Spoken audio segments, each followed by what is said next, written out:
এই সমস্ত ভাষা দিয়ে আমার হাবিবের ডাক দিবা না।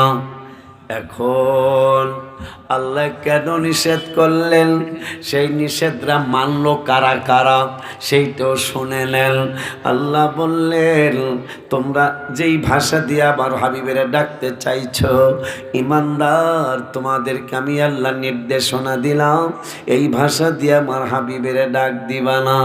এই জন্য শবে বরাতের হাদিসে দেখলাম আমার আম্মাজান আয়েশা সিদ্দিকা রাদিয়াল্লাহু তাআলা আনহা বললেন, ও পৃথিবীর মানুষ, ফাকাদতু রাসূলুল্লাহি সাল্লাল্লাহু আলাইহি ওয়াসাল্লাম লাইলাতান ফাখারাজতু ফাইদান হুয়া বিল বাকি, রাওয়াহু ইবনে মাজাহ। সিল্লে কি মারহাবা বলা যায়। আমার আম্মা জান আয়েশা সিদ্দিকা রাদিয়াল্লাহু তাআলা আনহা তিনি বলেন, ওরে দুনিয়ার মানুষ, তৃতীয়া তৃতীয়া মানে শুধু তৃতীয়া, তৃতীয়া এলাকাবাসী, হোমনা এলাকাবাসীর আব্বা জানরা, আম্মা জানরা, আমাকে আল্লাহকে কেন পাঠাইল? কোরআন থেকে হাদিস থেকে আপনারা শুনে রাখেন বাবা। আমি তো আসতে চাই নাই। হাসতে কথা কবে না, দেখছো কারবারটা। কোরআনে তো নবীজির শান মুনাফিক দেখে না, ইমানদার দেওয়ানা যেতে চায় মদিনা। আলহামদুলিল্লাহ কয় না? খুব খেয়াল। কি যেন বলতে যাচ্ছিলাম? না না, এক ওয়াজ করতেছিলাম, জানি কি। আম্মা জান আয়েশা সিদ্দিকা রাদিয়াল্লাহু তাআলা আনহা তিনি সাহাবী, আবার আমাদের আম্মা উম্মাহাতুল মুমিনিন। সুবহানাল্লাহ। সেই আম্মা বলতেছেন, ফাকাদতু রাসূলুল্লাহি সাল্লাল্লাহু আলাইহি ওয়াসাল্লাম লাইলাতান ফাখারাজতু। সুবহানাল্লাহ। লাইলা মানে রাত, ফাখারাজতু মানে আমি হারিয়ে ফেলেছি। কাকে? রাসূল সাল্লাল্লাহু আলাইহি ওয়াসাল্লামকে। এখানে চমৎকার একটা মাসলা আনছেন, যেহেতু একটু মনে রাখেন। আম্মা জান তো বলতে পারতো মাই ডিয়ার হাজবেন্ডকে হারিয়ে ফেলেছি, আম্মা জান হাজবেন্ড বললেন না। আম্মা জান তো বলতে পারতো মাই ডিয়ার স্বামীকে, আমার প্রিয় স্বামীকে আমি এক রাত্রে হারিয়ে ফেলেছি। আম্মা জান কয়, না না না না না, স্বামী তো কোনো ভিআইপি ভাষা না, স্বামী তো কোনো ভালো কোনো আন্তর্জাতিক মানের অত্যন্ত সুন্দর ভাষা না। এইটা তো অ্যাবেল মহিলারা বলে। কয় আমার স্বামী চাকরি করে, আমার স্বামী ব্যবসা করে, কথা কয় না কা? আমার স্বামী লন্ডন থাকে, আমার স্বামী আমেরিকায় থাকে, আমার স্বামী প্রবাসে থাকে। এক একজন এক মানে স্বামী ভাষাটা প্রসিদ্ধ ভাষা। আম্মা জান চিন্তায় পড়ে গেলেন, যদিও আমার হাজবেন্ড, কিন্তু আমি হাজবেন্ড বলতে পারতেছি না। বলতেছেন, ওরে দুনিয়ার মানুষ, ফাকাদাতু রাসূলুল্লাহি সাল্লাল্লাহু আলাইহি ওয়াসাল্লাম আমার রাসূল সাল্লাল্লাহু আলাইহি ওয়াসাল্লামকে লাইলাতান ফাখারাজতু আমি এক রাত্রে হারিয়ে ফেলেছি। কেন নবীকে স্বামী বললেন না? কেন আমার হাবিবের হাজবেন্ড বললেন না? সেইটা কুরআনুল কারীমের 18 পারায় 18 পারার 18 পৃষ্ঠায় রব্বুল আলামিন ওয়াজ করলেন, লা তাজআলু দুআ আর-রাসূলি বাইনাকুম কাদুআই বাযিকুম বাযা। আমার আল্লাহ বলে দিলেন, ওরে দুনিয়ার মানুষ, তোমরা একে অপরকে যে সাধারণ ভাষা দিয়া ডাকো, ওই সাধারণ ভাষা দিয়া আমার নূরের নবীরে ডাকবা না। সুবহানাল্লাহ, কি জোরে বলা যায়। এখন আম্মা জান আয়েশা টেনশনে পড়ে গেলেন যে স্বামী ভাষা তো কোনো ভালো ভাষা না, স্বামী ভাষা তো, হাজবেন্ড ভাষা তো কোনো ভিআইপি ভাষা না। আল্লাহ বলেছেন 18 পারায়, সাধারণ যেই ভাষা দিয়া একজন আর একজনরে ডাকো, ওই সাধারণ ভাষা দিয়া আমার রাসূলের ডাক দিবা না। এই জন্য যদিও আম্মা জানের হাজবেন্ড আমার নবী, যদিও আয়েশা আম্মার স্বামী হইল আমার নবী, কিন্তু হাদিসে মোবারকে বললেন আমার স্বামী না, তিনি আমার নূরের নবী। আম্মা জান আয়েশা বেশি বোঝে না, আমাকে বর্তমান হুজুরে বেশি বোঝে। আসতে কইলেন কা? আম্মা জানের সাথে কি কারো তুলনা হবে? তুলনা হবে না। যে শাহ নবীজি বলছেন উহুদ পাহাড় যারা হজ করছেন দেখে আসছেন, 11 কিলোমিটার লম্বা, 7 কিলোমিটার পাশ। ভাষা বুঝছেন? মানে দৈর্ঘ্য আর কি, বুঝছেন? যাক, প্রস্থ দৈর্ঘ্য অনেকে বুঝবে না, লম্বা আর পাশ বুঝবো। কথা আব্বা বুঝবে না? লম্বা হইল 11 কিলোমিটার আর 7 কিলোমিটার পাশ। পাহাড় হইল পাথরের পাহাড়, 1.5 কিলো উঁচা। হায় হায়, 100 হাজারে 1 লাখ আর 100 লাখে 1 কোটি। কথা কয় না? এরপরে 100 কোটিতে কত? 100 কোটিতে, ঠিক আছে না হিসাব? 100 কোটিতে 1 বিলিয়ন। হায় হায়, 11 কিলোমিটার লম্বা, 7 কিলোমিটার পাশ, 1.5 কিলো উঁচা, পুরাটা পাথরের পাহাড়। মোটামুটি কয় মন হইতে পারে? 4-5 মন। আসে বেলারা, কয় মন হইব? 100, 200 মন, 1 বিলিয়ন? নো নো, পাথর তো। নবীজি বলেছেন চান্দুর বাপ কলিমদ্দির ফলা সলিমদ্দিকা, নবী বলে এর মতন। যদি ক্ষমতা থাকতো জিব্বাটারে কাইটা দিতাম। আপনি তখনই চেয়ারম্যানকে সম্মান দিতে পারবেন যখন তাকে চেয়ারম্যান মনে করবেন। আমার কথা, এই যুক্তিটা কি ফালাইতে পারবেন? মনে করেন তৃতীয়া কান্দি, তৃতীয়া কান্দি, শুধু তৃতীয়া দাও বেড়া, শুধু তৃতীয়া যাও, তৃতীয়া রঘুনাথপুর, চেয়ারম্যানের বাড়ি তৃতীয়া, নাম হইল মুকসেদ। নাম কি? আল্লাহ চেয়ারম্যান বানাইছে। ঘাড়মরা বাজারের নাম কি? ঘাড়মরা বাজার। এগুলা কথা, ঘাড়মরা বলে। আল্লাহ, যাই হোক, ঘাড়মরা বাজারে চেয়ারম্যানের সাথে দেখা হইছে। পাগল পাগল হয়ে গেছে, কয় আইনা coffee, where is coffee? Chairman হঠাৎ করে আর একজন আমাকে মকসেদে না, কথা কয় না কা? যখন আপনি তৃতীয়ার মকসেদ মনে করবেন তখন লবণ দিয়া রং চাইব আদা, কথা কয় না?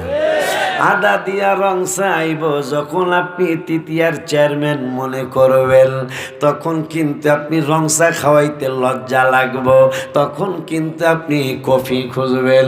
এই জন্য আমরা সুন্নিরা, এই পাগলগুলি, এই পাগলের দলগুলি নবীর ইজ্জত করতে পারার অন্যতম কারণ হলো আমরা নূরের নবীকে রসুলই মনে করি, সাধারণ মনে করি না।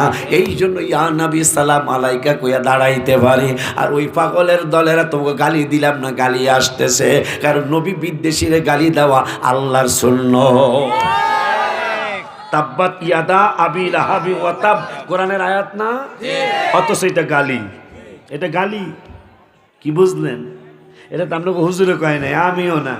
তাব্বাত ইয়াদা আবি লাহাব কার কথা? আল্লাহর কথা। অথচ এটা গালি। কি বুঝলেন?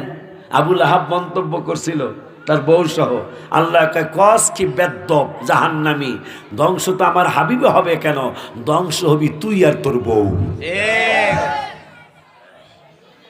কিন্তু আমরা সেটা করি না সামাজিকতার কারণে, কথা পায় না। কারণ নবী বিদ্বেষীরে আল্লাহ জারস সন্তান পর্যন্ত বলেছেন 29 পারা 4 পৃষ্ঠায়, উতুল্লিম বাদা দালিকা জানিম বলেছে। নুজুলে খাস, হুকুমে আম, প্রত্যেকটা আয়াত কোনো না কারণে, শিক্ষিত সমাজ বুঝবেন, কোনো না কোনো কারণে কোনো প্রেক্ষাপটে নাজিল হয়েছে, কিন্তু এটার হুকুম কিয়ামত পর্যন্ত একরকম থাকবে। কথা বলেন না কেন মিয়া? উতুল্লিম বাদা দালিকা জানিম, আল্লাহ বলেছেন এই বেদ্যবের 10টা দোষ, লাস্টের দোষটা বলছে জারস সন্তান। এখন এই বেদ্যবটা অলিদ বিন বগিরা, বেদ্যবটা তলোয়ার নিয়ে মায়েরে যায় একটা মা কাটিয়ালবাম, কিশোরগঞ্জের বাসা, আমি ফরিদপুর, আমার বাসায় না, কিন্তু মজা করুন লাগাতে মাঝে মাঝে পারেন। মা তোরে কাটিয়ালবাম, মা কয় কেন? আমি মোহাম্মদ সাল্লাল্লাহু আলাইহি ওয়াসাল্লামকে পাগল কইছিলাম, নাউজুবিল্লাহ, পাগল কইছিলাম এই দোষে হ্যাঁ আল্লাহ রাগ হইয়া আমার 10টা দোষ কইছে, তো 10টা দোষের 9টা দোষ আমারটা আমি নিজেই খুঁজিয়া পাইছি, এটা আমার মধ্যে আছে। কিন্তু লাস্টের 10 নম্বরের দোষ যে আমার জন্মের ঠিক নেই, এটা তো আমি জানি না, তুই কইতারস ক সত্য কথা কয় নাহলে কাটতে আলবাম। আর কয় নবী কোনোদিন কয় না 40 বছর নবীজি কোনোদিন মিথ্যা বলে নাই। তাই অলিদ্দিন মগিরা কামা আজকেও মিথ্যা কয় নাই। কেমনে? আমি তো অনেক লজ্জা পাইছি মা। কয় কেমনে? আমি জিজ্ঞেসি এই আবু বকর তোমাকে নবী নাকি অন্তরের কথা কয়ালে তার আল্লাহর দেওয়া ক্ষমতায় পারে তো? আমার বাপের নাম কি? তার নবীজি ওর বাপের নাম হইল হুজাফা। বাপের নাম কি? হুজাফা। অথচ মুগিরারে ডাকছে হারা জীবন হাজার হাজার আব্বা, হাজার হাজার ভাই কাছে my dear father, my dear daddy, কথা কয় না কা? হাজার হাজার দিন বলছে আর এক বেডারে আব্বা আব্বা। আজকে নবী কয় তোর আব্বা হি বেড়ায় না। সুবহানাল্লাহ কন্যা কানে। কোন নবীর উম্মত আপনি মিয়া? কোন নবীর উম্মত? বাপের নাম কি? কয় হুজাফা। কয় না আবু ওই বেদ্যবটা নাসার আবু বকর তোমাকে নবী কইতারে নাই, কইতারে নাই, হয় নাই। আমার নবী কয় ওর বাপকে হয়তো জানে, ওর মায়ের যা জিগাইতে কম যাইয়া মায়ের জিগেছে। মায়ের কয় ঠিকই আছে, তোর বাবার সম্পদ ছিল কিন্তু সন্তান জন্ম দেওয়ার ক্ষমতা ছিল না। আমি চিন্তা করলাম আমরা দুইজন মরে গেলে সম্পদ মানুষে ভাগাভাগি করে খাবে, এই জন্য বৈধ হোক আর অবৈধ হোক সন্তরের পেটে নিছি আমি। পেটে নেওয়ার পরে তুই হইস। আসলে মুহাম্মদ সাল্লাল্লাহু আলাইহি ওয়াসাল্লাম কোনোদিন মিথ্যা বলেন নাই, তিনি আজকেও সত্য কথা বলেছেন। বুঝবেন যারা শিক্ষিত তারা বুঝিয়ে দিয়েন এলাকা বাজানদেরকে। শিক্ষিত যারা বুঝছেন মনে হয়। নুজুলে খাস, নুজুল মানি নাজিল, খাস মানি একমাত্র এই কারণে নাজিল হয়েছিল এই আয়াতরা, কিন্তু এটার হুকুম ওই দিনই শেষ হয় নাই, এইটার হুকুম কিয়ামত পর্যন্ত একরকম থাকবে। তাহলে আজকে আমার আল্লাহ বুঝিয়ে দিলেন এই কোরআনে যে যখনই দেখবা নবী বিদ্বেষী কোনো আলেম, নবী বিদ্বেষী কোনো ডাক্তার, নবী বিদ্বেষী কোনো ইঞ্জিনিয়ার, তার গোড়া খুঁজতে যাইবা 10টা দোষ তার পাইবা, লাস্টের দোষটা পাওয়ার সম্ভাবনা আছে। নুজুলে খাস হুকুমে আম। আব্বা জান্নারে আমার মাশাআল্লাহ সন্ধ্যায় তো ভালো মানুষ হয়েছে। এরকম মানুষ তো হওয়ার কথা না, এরকম কম কমই আনবেন। এই যে বেশি আইলে কি আর ওই তো নি মানুষ এই পাশে আর একটা আছে, দোনোটাই আমাগো না, দোনোটাই আমাগো না। হ্যাঁ আমাগোই তৈব মাশাআল্লাহ পায় না। আব্বা জান্নারে আমার খুব খেয়াল, খুব খেয়াল। কি জানি বলতেছিলাম এই কথা বলার আগে, ও আম্মা জান বলল রাসূল সাল্লাল্লাহু আলাইহি ওয়াসাল্লামকে হারিয়ে ফেলেছে। আম্মা জান বুঝে দিল নবী আমার মতো হইলে আমি স্বামী কইতাম, আমার মতো হইলে স্বামী কইতাম। শুধু তাই নয়, আবু বকর ওমরের মতো কোন মুসলমান কিয়ামতের আগে আর হইবনি। তার আগে হাদিসটা কইয়া লই। 11 কিলোমিটার লম্বা উহুদ পাহাড়, 7 কিলোমিটার পাশ, 1.5 কিলোমিটার উঁচা, পাথর আর পাথর। কত বিলিয়ন বিলিয়ন ওজন হবে, কত বিলিয়ন টন ওজন হবে এটা আল্লাহ জানে, রাসূল জানে। ওই পাহাড়ের ব্যাপারে নবীজি বললেন সাহাবীদের মধ্যে আর তোমাদের মধ্যে মর্যাদায় পার্থক্য কতটুকু, এইটা আশিকি বললে তোমরা মানবা না, তোমাদের ইমাম বললে মানবা না, রঘুনাথপুরের প্রিন্সিপাল বললে তোমরা মানবা না, হাবিবুর রহমান মাওলানা সাহেব বললে তোমরা মানবা না। এই জন্য আমি নূরের নবী রহমাতুল আলামিন বলে দেই সাহাবীদের মধ্যে তোমাদের মধ্যে মর্যাদায় পার্থক্য কতটুকু। উহুদ পাহাড় পরিমাণ একটু আগে তো সীমানা দিছি, কত লম্বা, কত পাশ, কতটুকু উঁচা, শুধু পাথর আর পাহাড়। কত বিলিয়ন মিলিয়ন টন হবে, ওই টনের ওজন ওই ওজন পর্যন্ত স্বর্ণ যদি কেউ আল্লাহর রাস্তায় দান করে, নবীজি মুসলিম শরীফে বললেন যে সাহাবীদের 1 টাকার সমান হবে না। এই সুবহানাল্লাহ আসতে বললে মানায় না। বাবা ওয়াজ বুঝতেছেন বাজান? নবীজি নিজে সীমানা দিয়ে গেলেন, আমার সাহাবী যদি 1 টাকা দান করে আর তোমরা যদি উহুদ পাহাড় পরিমাণ স্বর্ণ দান করো, আমার সাহাবীদের 1 দিরহাম 1 টাকার সমান হবে না। সেই সাহাবী কয় নবী আমার মতো না।